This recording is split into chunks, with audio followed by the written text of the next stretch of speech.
नमस्कार, आकाश न्यूजमध्ये आपल्या सर्वांचे स्वागत आहे। पोलीस शिपायाने स्वतःवर AK-47 ने गोळी मारत केली आत्महत्या।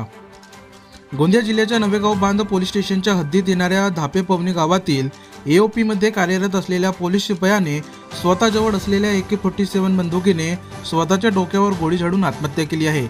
जयराम पोरोटी वय 50 वर्ष असे असून देवरी तालुक्याअंतर्गत येणाऱ्या संबुटोला कडिकसा गावातील ते रहिवासी होते।